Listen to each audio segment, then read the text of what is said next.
Good morning, crime community. I'm here to continue to read the Rationale of verse.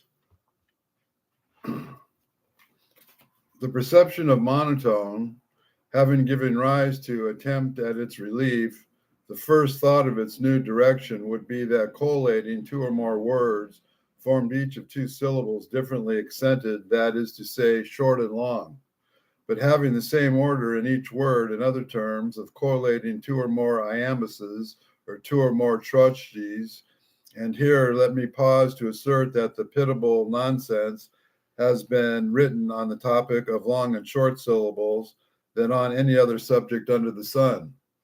In general, a syllable is long or short, just as it is difficult or easy to enunciation. The natural long syllables are those encumbered with natural short syllables, or those unencumbered with consonants. All the rest is mere artificiality and jargon. The Latin prosodies have a rule that a vowel before two consonants is long. The rule is deduced from authority, that is, from the observation that vowels are circumstanced in the ancient poems are always in syllables long by the laws of scansion. The philosophy of the rule is untouched and lies simply in the physical difficulty of giving voice to such syllables, of performing the lingual evolutions necessary of their utterance. Of course, it is not the vowel that is long, although the rule says so, but the syllable of which the vowel is a part. It will be seen that the length of a syllable, depending on the facility or difficulty of its enunciation, must have great variation in various syllables.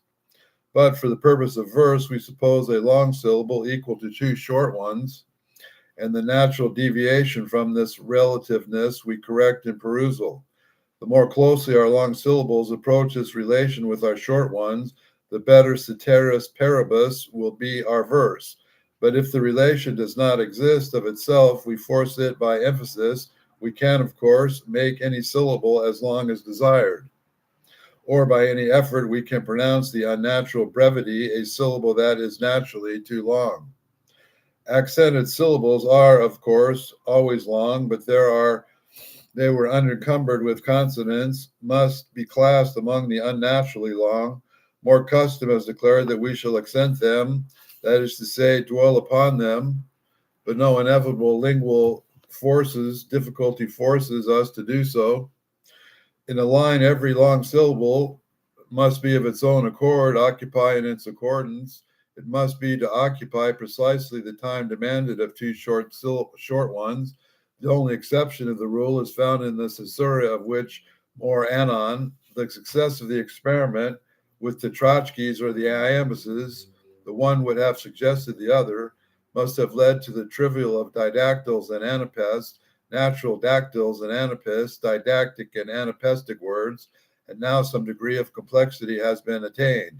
There is an appreciation first of the equality between the several dactyls and anapests, and secondly, of that between the long syllable and the two short conjointly. But here it may be said that the step after step would have taken in continuation of this routine until all the feet of the Greek prosodies be exhausted. Not so. These remaining feet have no existence except in the brain of the scholicist.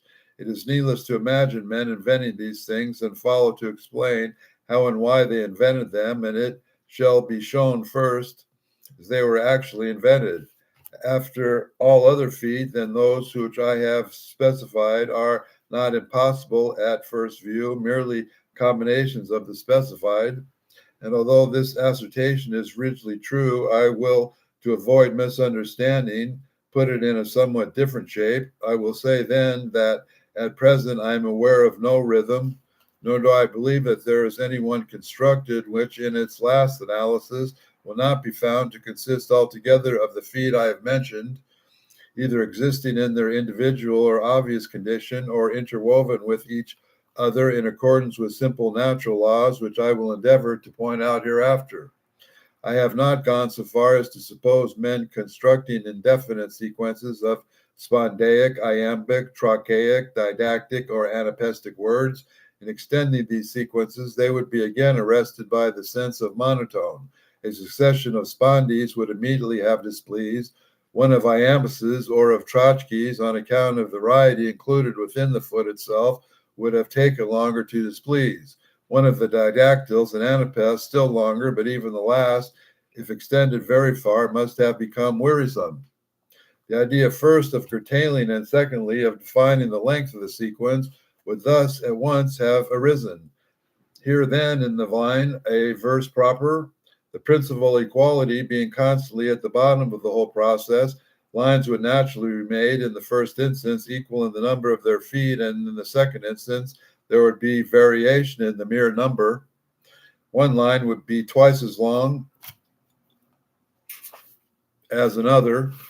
One would, in some less obvious multiple of another, then still less obvious proportions which we adopted. Nevertheless, there would be proportion, that is to say, a phase of equality still. Lines being once introduced, the necessity of distinctly defining these lines to the ear, as yet written verse does not exist, would lead to the scrutiny of their capabilities of their terminations, and now would spring up the idea of equality in sound between the fine syllables, in other words, of rhyme. First, it would be used only in the iambic, anapestic, and spandaic rhythms. Granting it the latter had not been thrown aside long since on account of its tameness, because of these rhythms our concluding syllables, being long, should best sustain the necessary protraction of the voice.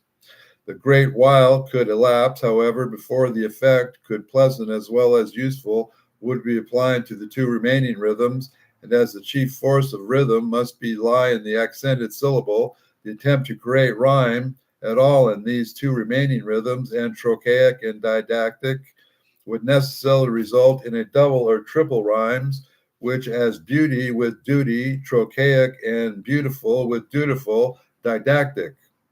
It must be observed in the suggesting these processes, I assign them to no date, nor do I even insist upon their order. Rhyme is supposed to be of a modern origin, and thus this proved by position remained untouched.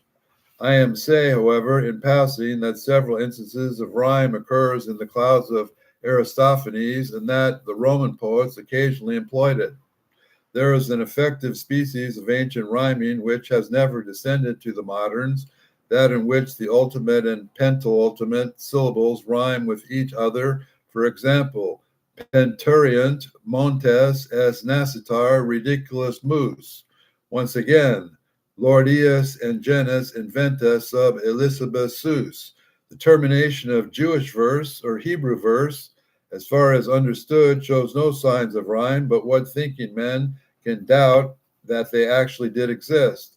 The men have no obstinately and blindly insisted in general, even up to the day, in conflicting rhyme to the ends of lines, when in effect it even seems better applicable elsewhere, intimates, in my own opinion, the sense of some necessity into the connection of the end with the rhyme, hence that the origin of the rhyme lay in the necessity which connected it with the end, shows that neither mere accident nor mere fancy have given risen to the connection points, in a word, at the very necessity which I have suggested, that none of the modes of defining lines to the ear are the true origin of rhyme.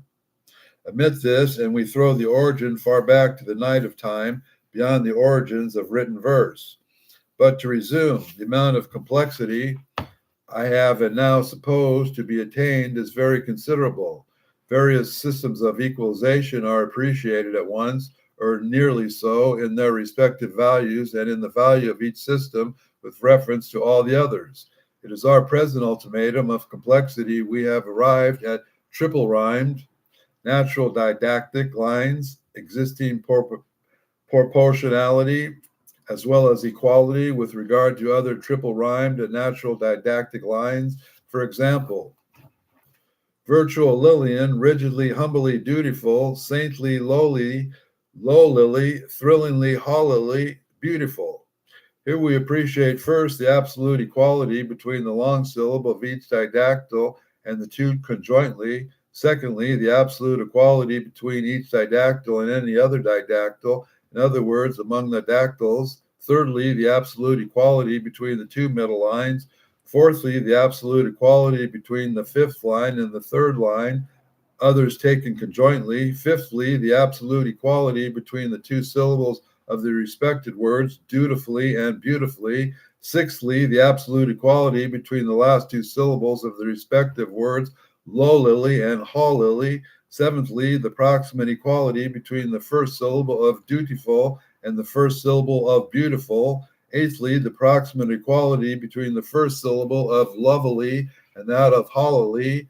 Ninthly, the proportion equality, that of 5 to 1, between the first line and each of its members, the dactyls. Tenthly, the proportionality, equality of the 2 to 1 between each of the middle lines and its members, the didactyls.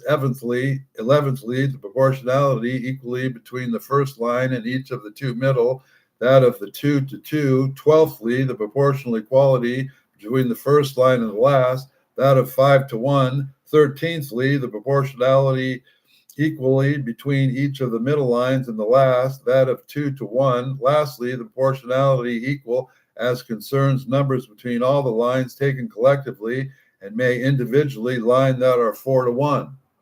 The consideration of the last equality would give birth immediately to the idea of stanza. That is to say, the insulation of lines in equal or obvious proportional masses. It is primitive, which was also its best form. The stanzas would most probably have been absolute unity. In other words, the removal of any one of its lines would have rendered it imperfect, as in the case above, whereas the last line, for example, may take away, there is left no rhyme to the dutiful of the first. Modern stanza is excessively loose and where so ineffective as a matter of course.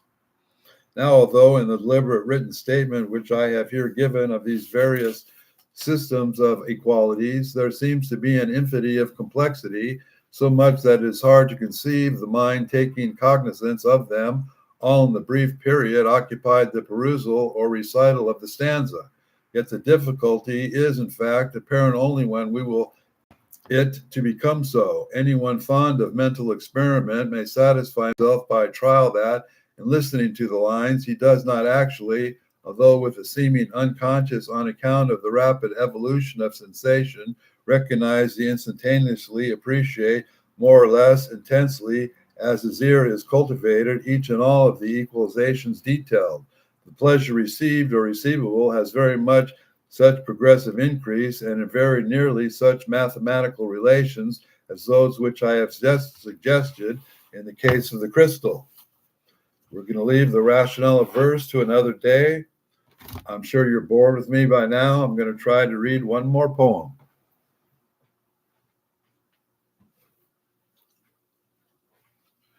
These are about the three Bronte sisters, Charlotte, Mary, and Elizabeth, I think. I'm going to read a poem by Emily Bronte.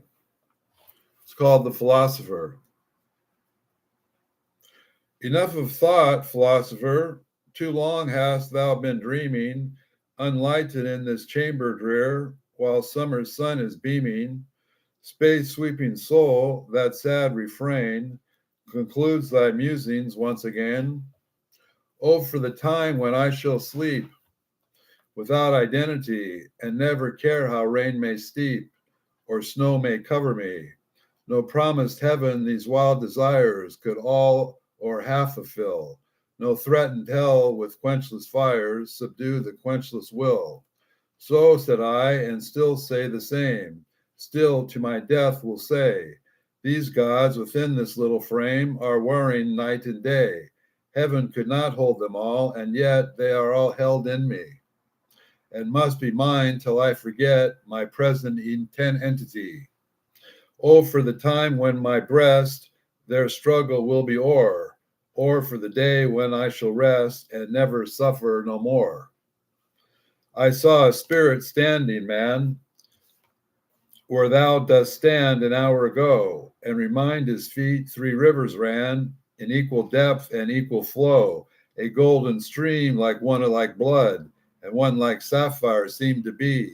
But there they joined 3 triple flood, it trembled in an inky sea.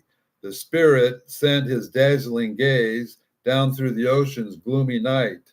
Then kindling all with sudden blaze, the glad dark sparkled wide and bright.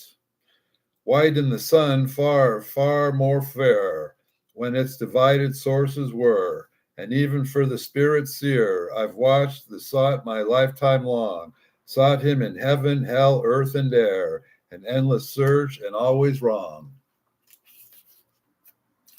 Had I not seen his glorious eye, once light the clouds that wilder me, I ne'er had raised this coward cry to cease to think and cease to be. I ne'er had called oblivion blessed, nor stretching eager hands to death, implored to change for senseless rest, the sentient soul, the living breath. Oh, let me die, that power and will their cruel strife may close, and conquered good and conquered ill be lost in one repose. That's The Philosopher by Emily Bronte. Those three sisters had to use pseudonyms to become poets in England in the 1830s. So if there's any truth or any lagging to what I'm saying here between English and American literature, which is what we're studying here, please like and subscribe and have a nice day.